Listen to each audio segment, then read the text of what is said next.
বাংলাদেশ মুজাহিদ committee Kalmakanda উপজেলা শাখার উদ্যোগে আয়োজিত আজকের এই ওয়াজ মাহফিল ও হালকায় জিকিরের মাননীয় প্রধান মেহমান, এদেশের লাখো কোটি তৌহিদি জনতার প্রাণের স্পন্দন, ধর্মীয় আধ্যাত্মিক রাহবার আমিরুল মুজাহিদিন হযরত পীর সাহেব হুজুর চরমোনাই।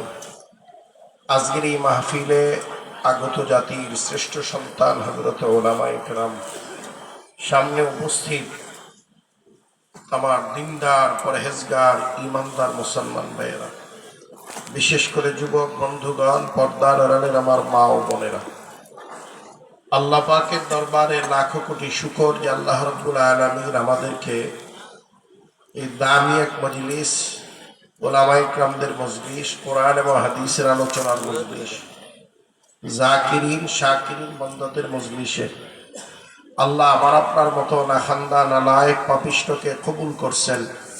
এই জন্য আমরা সবাই আল্লাহ পাকের দরবারে শুকরিয়া আদায় করবো, আলহামদুলিল্লাহ। আলোচনা লম্বা করার কোনো সুযোগ নেই। চরমোনাইয়ের তরিকার মাহফিল দীর্ঘ রাত্র পর্যন্ত হয় না, আজকেও তার ব্যতিক্রম হবে না। চরমোনাইয়ের পীর সাহেব হুজুর কলমাকান্দাতে আজকেই প্রথম আসছেন। এর আগে নায়েবে আমিরুল মুজাহিদিন আসছেন, কিন্তু আমিরুল মুজাহিদিন আসেন নাই। পীর সাহেব হুজুরদের মঞ্চে আসার নিয়ম হলো, এখানে কিছু সময় আল্লাহ পাকের পবিত্র নামের জিকির হবে, আর এই জিকিরের মধ্য দিয়েই হুজুর আসবেন, নাম ঘোষণা হবে না।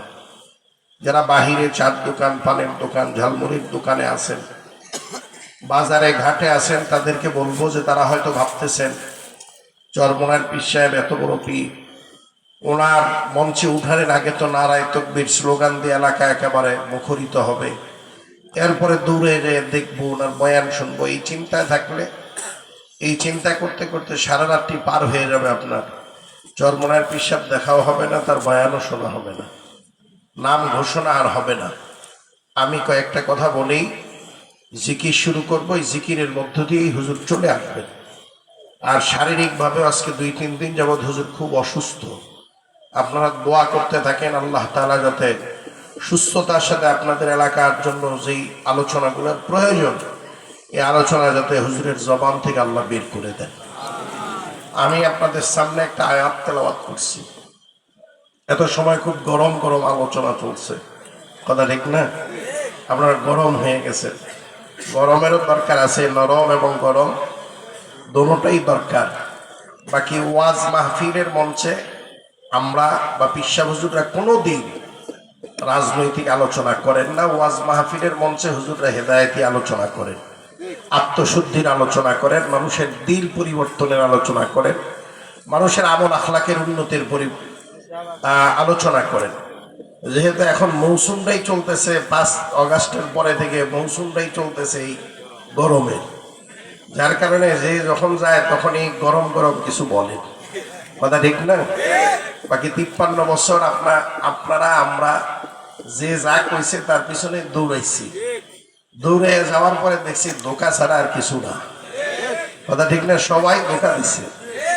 কি সবাই কথা কি রাখছে? সবাই কেউ কথা রাখছে? একজন দেখান তো, কেন রাখে না? যারা আমাদেরকে ডাকছে ওদের কারোর মধ্যেই ইসলাম নাই, কথা ঠিক না? ওরা আমাদেরকে একজনে ডাকছে যে ভাই আমার সাথে আসেন, আমি শেখ মুজিবুর রহমান সাহেবের আদর্শ বাস্তবায়ন করতে চাই। আবার আরেকজনে কইছে ভাই এর সাথে থাকেন না, আসেন আমরা পল্লী বন্ধুর আদর্শ বাস্তবায়ন করব। আরেকজন কইছে ভাই এদের সাথে যে লাভ নাই, আসেন জিয়াউর রহমান সাহেবের আদর্শ বাস্তবায়ন করি। এখানে আপনারা বলেন তো, চরমোনাইয়ের পীর সাহেব হুজুর সহ এখানে আলেম ওলামা যারা দাঁড়ায় কথা বলছে, তারা কি কেউ কোনো ব্যক্তির আদর্শ বাস্তবায়নের কথা বলছে? চরমোনাইয়ের পীর সাহেব হুজুর তো একবার স্পষ্ট কথা, আমরা আল্লাহর নবীর আদর্শ বাস্তবায়ন করতে চাই। কার আদর্শ? আপনারা কার আদর্শের দিকে যাবেন? আল্লাহ আল্লাহর নবীর আদর্শের পক্ষে আছেন আপনারা? কারা কারা আছেন? হ্যাঁ, সবাই আলহামদুলিল্লাহ। যুবকরাও আছো তোরা? আলহামদুলিল্লাহ। বাস এটুকু বুঝলেই হবে, আর কিছু লাগবে না। মুসলমান এই জিয়া বলেন, মুজিব বলেন, এরশাদ বলেন, এরকম কোটি কোটি নেতা একত্রিত করলে আল্লাহর নবীর পায়ের তলার ধুলার সমান হবে। আমরা চাই আল্লাহর নবীর আদর্শ, যেই আদর্শ দরজা খুলে ঘুম আসবেন, ঘরে চোর ঢুকবে না। যেই আদর্শ দিয়ে সমাজ এবং রাষ্ট্র পরিচালিত হলে দোকানদার দোকান খুলে তার জরুরত সারতে যাবে, এক দুপুর দোকানে না থাকলে দোকান থেকে একটা বিস্কিট চুরি হবে না। এখন দোকানদার থাকতেই যে চাকরি ঢাকাইয়া মুষ্টিবদ্ধ করে খাইবে, কথা ঠিক। আমরা এটা চাই না, ঠিক আছে তো ইনশাল্লাহ। আর এরকম একটা সমাজ তৈরি করার জন্য আত্মশুদ্ধির দরকার। কি দরকার? আত্মশুদ্ধি না হইলে, আত্মাটা যদি ভালো না হয়, চেহারা ভালো দিয়া ভালো মানুষ হয় না, কথা হয় না। 16 বছরে যারা এখন যারা চোর হিসাবে ধরা পড়ছে, এখন কারোর চেহারাই খারাপ না, সবার চেহারা ভালো, কিন্তু আসলে অন্তর আত্মাটা খারাপ ছিল, যার কারণে চুরি ডাকাতি করছে, জুলুম নির্যাতন করছে, কথা ঠিক না? এই আত্মা ভালো বানানোর একটা ঔষধের নাম বলবো। জ্বর ভালো করার ঔষধ ডাক্তার দেয়, MBBS FCPS এর কাছে যাবেন, ডায়াবেটিসের ওষুধ দেয়, আমাশার ওষুধ দেয়, কিন্তু অন্তর আত্মার ভিতরে যে কিছু রোগ আছে, এই যে চুরি করা, এটা কি অন্তরের রোগ না? লোভ, এটা কি অন্তরের রোগ না? ভাই, এই অন্তরের রোগ ভালো করা ঔষধের নাম হলো আল্লাহ পাকের জিকির। কথা ভাই, কার জিকির? সব জিনিস ময়লা হলে পরিষ্কার করার আলাদা আলাদা অস্ত্র আছে, ঔষধ আছে।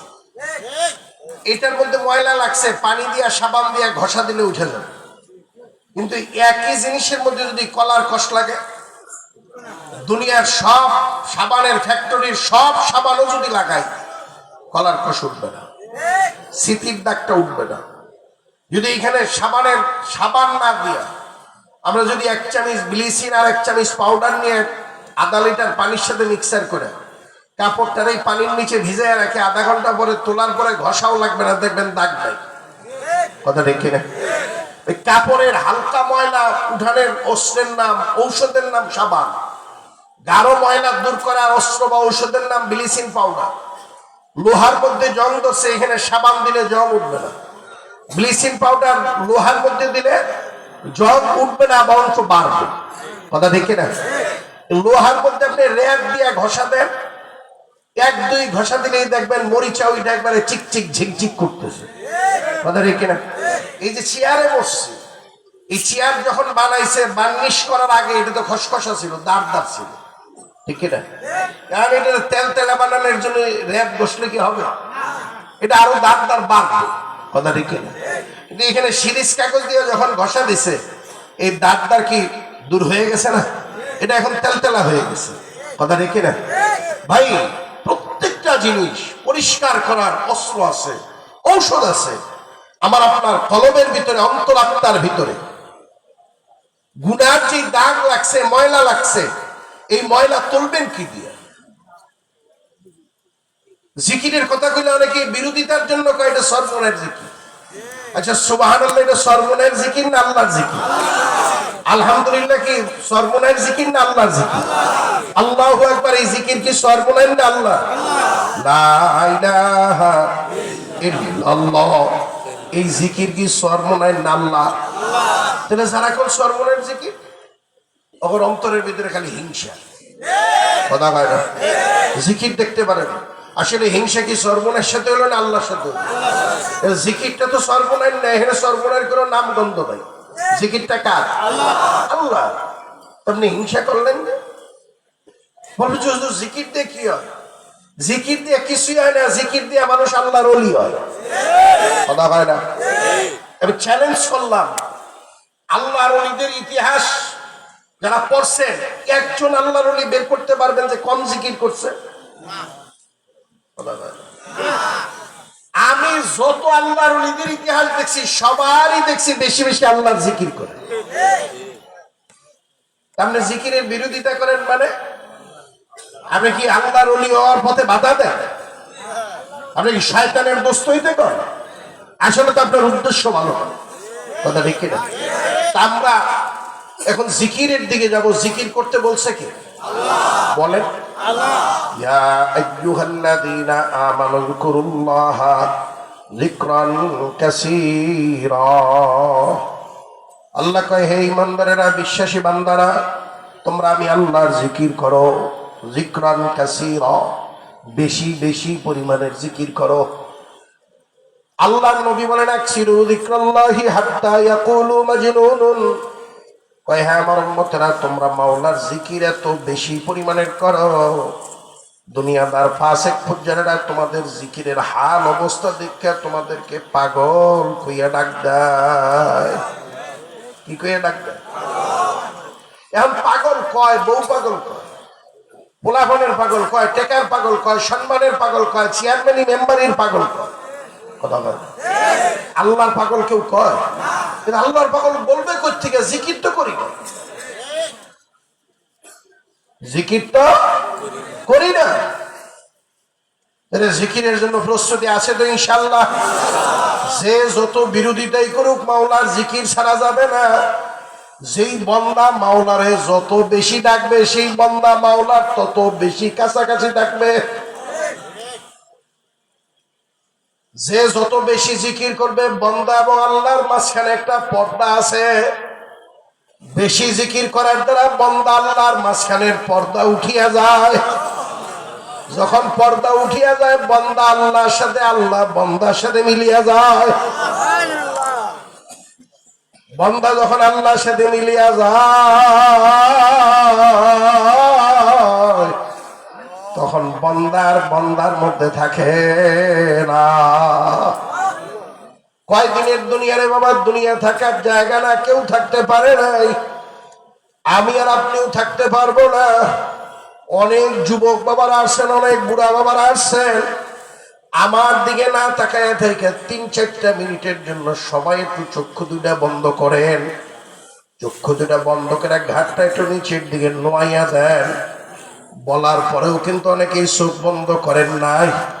হ্যাঁ যুবক বাবা, বুড়া বাবা, সামনে এমন একটা, আজকে চোখ বন্ধ করতে বলতেছি, বন্ধ করেন না।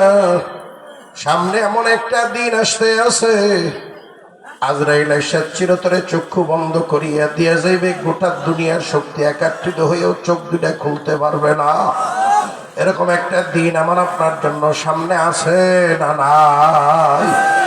ঘাটটা একটু নিচের দিকে নোয়াইয়া দিয়া বাম দুধের 2 আঙ্গুল নিচে কলম বাদটা এদিকে একটু খেয়াল দিয়ে নিজে একটু ডাক দিয়ে জিজ্ঞাসা করেন, মরার আগে নিজেকে একবার মরার লাশ বানান।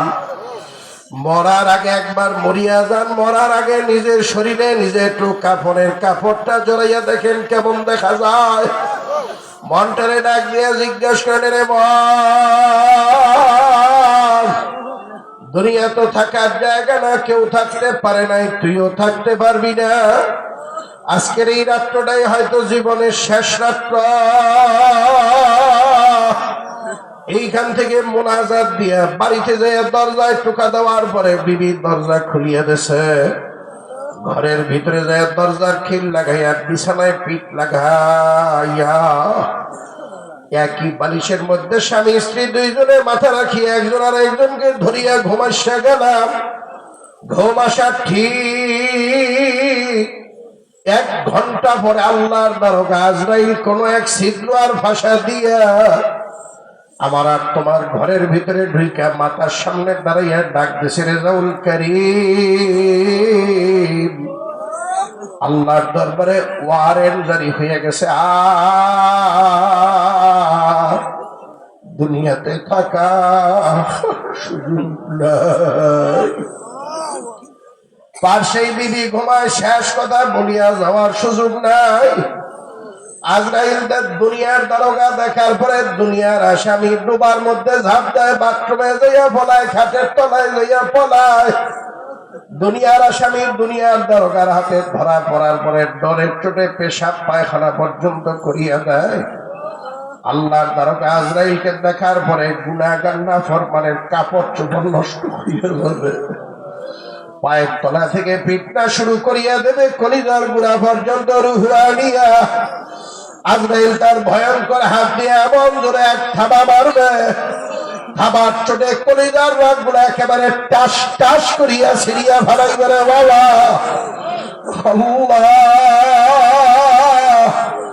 মন্টারে ডাক দিয়ে জিজ্ঞাসা করে রে মন, আজরাইল আত্মা বের করিয়া নিয়ে গেল, দেহ থেকে আত্মা বের হইয়া যাইতে দেরি।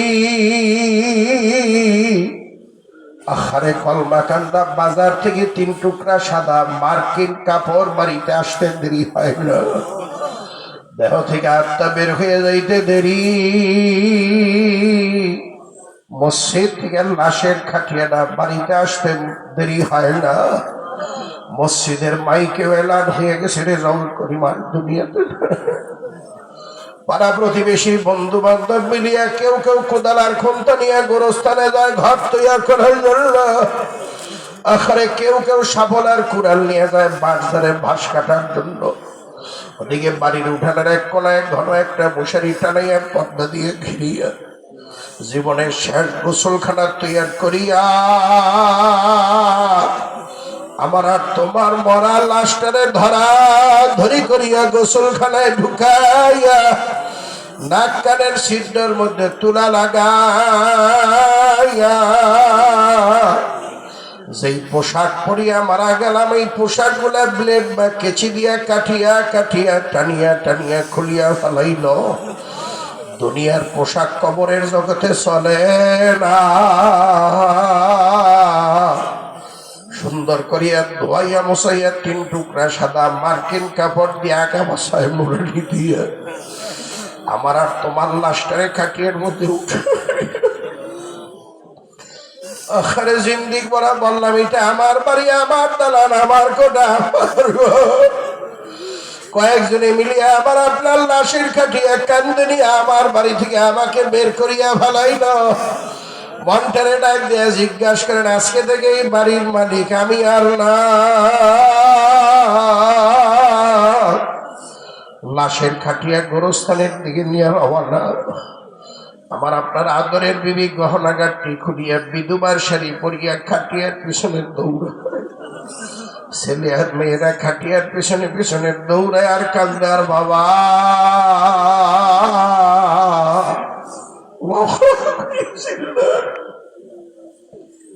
আহারে যতই বাবা ডাকুক আর জবাব দেওয়ার ক্ষমতা। বছর 2 আগে আমি এক জানাজায় গেছিলাম, 4-5 বছরের 2টা ছেলে রেখে এক লোক মারা গেছে। লাশের খাটিয়া নিয়ে বাড়ির দরজা দিয়ে যখন গোরস্থানের দিকে যায়, 4 বছরের বাচ্চাটা খাটিয়ার পিছনে পিছনে দৌড়ায় আর আব্বু আব্বু কইয়া চিল্লায়। যারা খাটিয়া খান্দে নিয়ে যায় একজনের পাঞ্জাবি টান দিয়ে ধরে কয়, তোমরা আমার আব্বুরে কই লইয়া যাও। পিছন থেকে বাচ্চার চাচাই দেয়, বাচ্চারে টান দিয়ে বুকে ধরে ধরে হাউ বাউ করে খান্দে আর ডাক দিয়ে কয়, বাজার আব্বু আব্বু কই আল্লাহ তোর বাবা মারা গেছে। কোনদিন বাবা জবাব দেবে না। যুবক বাবা বুড়া বাবা লাভ গোরস্থানে হাজির। ইমাম সাহেব সিনা বরাবর দাঁড়াইয়া 4 তাকবীরে জানাজার নামাজ দিয়া আমার আর তোমার লাশটারে কবর নামক ঘরের পশ্চিম পারে পাঠাইয়া গেল।